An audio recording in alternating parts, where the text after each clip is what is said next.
BFM Business. Jusqu'à 12h30, Intégral Placement, l'émission 100% placement. Cédric Decoeur, Guillaume Sommerer. Allez, à présent, on parle de votre argent et vous allez voir que l'immobilier peut vous aider à payer moins d'impôts. On va voir tout ça avec Jean-Marc Leprado. Bonjour Jean-Marc. Bonjour Guillaume, bonjour Cédric. Bonjour. Vous êtes le président du cabinet Enola. Tout le monde cherche des moyens de diminuer ses impôts. Et dans l'immobilier, il y a plusieurs astuces. L'immobilier, la pierre, c'est l'arme anti-impôt aujourd'hui. Je répondrai par oui mais. Oui, c'est une excellente manière, l'investissement immobilier est aujourd'hui une excellente manière de réduire sa note fiscale et on sait qu'elle est de plus en plus lourde. Mais, un gros mais, la meilleure façon de faire une très mauvaise opération immobilière est de faire une opération immobilière qui va être indexée exclusivement sur l'économie d'impôt. Donc beaucoup de prudence sur les techniques que l'on peut utiliser, beaucoup de prudence sur l'investissement immobilier en lui-même. L'économie d'impôt doit être ce qui va optimiser l'opération patrimoniale et non l'inverse. Elle ne doit pas devenir l'objectif d'un investissement immobilier. C'est très clair. Pour payer moins d'impôts, donc il y a plein d'outils immobiliers. On va les voir ensemble déjà. Soyons pas modestes pour réduire les impôts. Allez, de 15 000 euros. Est-ce qu'il y a un outil ?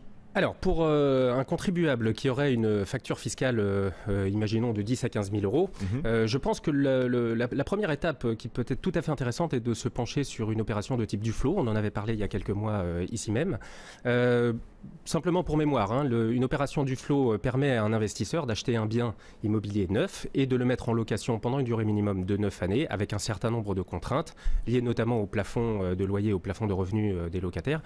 Toute petite parenthèse, je rappelle à nos téléspectateurs que ces contraintes finalement sont extrêmement simples à intégrer dans l'analyse patrimoniale d'une opération. Il n'y a pas tout ce que j'entends sur les éléments un peu cataclysmiques, laissant entendre que c'est de l'ultra social, ne sont absolument pas le reflet de la réalité. Ouais. Le Duflo va vraiment dans l'intérêt des investisseurs. Il y a que du bon là-dedans ? Absolument. Je trouve qu'il n'y a que du bon dans le Duflo à partir du moment où l'outil est utilisé comme une approche immobilière et non pas comme une approche fiscale. Encore une fois, la plupart des gens ou la totalité des gens qui se sont trompés ont eu une approche purement fiscale.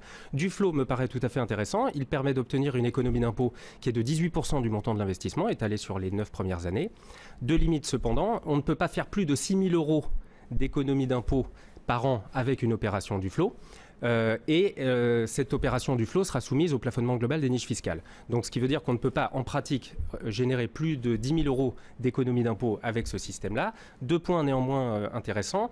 Une opération Duflo cette année peut se cumuler avec des opérations Cellier et Robien et Borloo, etc. dans les années précédentes. Donc, quelqu'un déjà investi aujourd'hui sur du Robien, sur du Cellier, etc.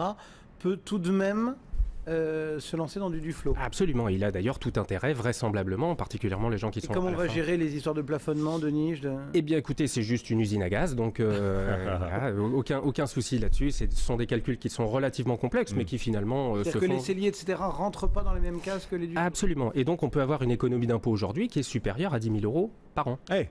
Absolument, oui, en cumulant ces opérations-là. Et on pourra d'ailleurs faire des Duflo chaque année jusqu'à 2016...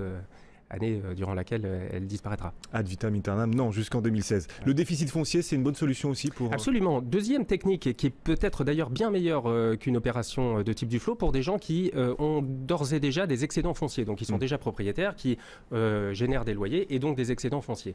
Une technique d'investissement de ce type-là consiste à acheter en secteur diffus un appartement ou une maison quelconque et de faire des travaux importants dedans. Les travaux génèrent un déficit qui vont venir effacer tout ou partie de l'excédent foncier que nous avions précédemment. Extrêmement intéressant pour des investisseurs qui ont déjà des excédents fonciers. Alors pour ceux qui sont encore plus exposés à l'impôt, 30 à 40 000 euros, comment l'immobilier peut-il les aider à réduire la facture ? Eh bien écoutez, je choisirais deux techniques qui me semblent particulièrement performantes dans ce domaine-là, qui sont toutes les deux des techniques de restauration immobilière. Première chose, loi Malraux. En deux mots, un investisseur achète dans un immeuble, un appartement ou des appartements dans un immeuble très très dégradé dans certains secteurs. Il s'agit de secteurs sauvegardés. Je vais pas rentrer dans les détails. Les ZPPAUP. Voilà, alors les ZPPAUP qui sont un petit peu moins performantes finalement sur le plan fiscal. Là, je vous parle de secteurs sauvegardés. Il y a deux choses, secteur sauvegardé, ZPPAUP. Si on se concentre sur le secteur sauvegardé, vous achetez un appartement qui est dans un immeuble très dégradé et qui va faire l'objet d'une restauration complète.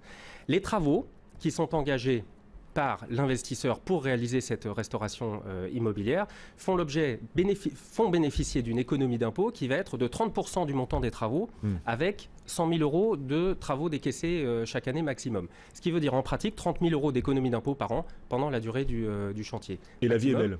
Et nous ne sommes pas plafonnés, puisque ça n'est plus considéré, ça l'était l'année dernière, ça ne l'est plus aujourd'hui, ça n'est plus une niche fiscale. Il y a quand même des contraintes, Jean-Marc, les bâtiments de France notamment. Absolument. Il y a un certain nombre de contraintes qui sont des contraintes plus, qui ne sont pas vraiment des contraintes juridiques, parce que la seule obligation finalement c'est de louer pendant 9 ans.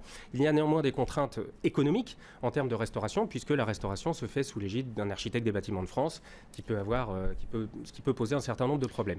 Il y a un niveau de risque plus important sur ce type d'opération, donc une économie d'impôt plus importante également. Ça, c'est la loi Malraux. Il existe une technique pour ceux qui sont encore plus gourmands pour réduire totalement les impôts. Absolument, c'est ce qu'on peut appeler la Rolls-Royce de la défiscalisation immobilière en France, puisqu'il s'agit en fait également d'une technique de restauration immobilière, mais cette fois non plus dans un secteur quelconque, dans un secteur sauvegardé, donc déterminé par la loi, mais dans un bâtiment précis qui sera inscrit à l'inventaire supplémentaire des monuments historiques ou inscrit monument historique. Donc la restauration d'un monument historique. Absolument. Donc la technique est la même. On achète un bien dans un bâtiment très dégradé qui va faire l'objet d'une restauration complète. La totalité des travaux de restauration est déductible du revenu. Vous gagnez 100 000 euros une année, vous passez 100 000 euros de travaux cette année-là, vous êtes non imposable. Ce ne serait pas optimal évidemment sur le plan fiscal, mais en tout cas ça illustre bien la chose. Le monument historique n'est pas une niche fiscale. Attention néanmoins également toujours à la qualité des produits. Que personne ne soit attiré exclusivement par l'économie d'impôt, c'est une source de problèmes importants. Ouais, allez-y Jean-Marc. Il existe d'autres techniques qu'on n'abordera pas aujourd'hui, qui sont par exemple la loi Girardin, les investissements dans les dom-toms. Pourquoi on ne les aborderait pas Pour une raison très simple. Vous n'y croyez pas, vous je suis très très en retrait sur ces techniques-là. Une autre également qui est pourtant très à la mode, qui est la location meublée non professionnelle avec bail commercial, j'insiste bien, sur lesquels je suis extrêmement en retrait parce qu'il y a un niveau de risque qui est très important et finalement un couple rendement-risque que je trouve pas très agréable. D'accord, alors que sur les autres outils que vous nous avez proposés, il n'y a pas de risque. Voilà. Il y a des risques, naturellement. Il y a des risques, pas comparables. Il y a des risques importants, mais qui sont traités assez facilement. Restauration d'un bien historique, donc loi Malraux et bien sûr le Duflot. Vos conseils pour défiscaliser grâce à la pierre. Merci beaucoup Jean-Marc Enola, président du cabinet Enola. À bientôt.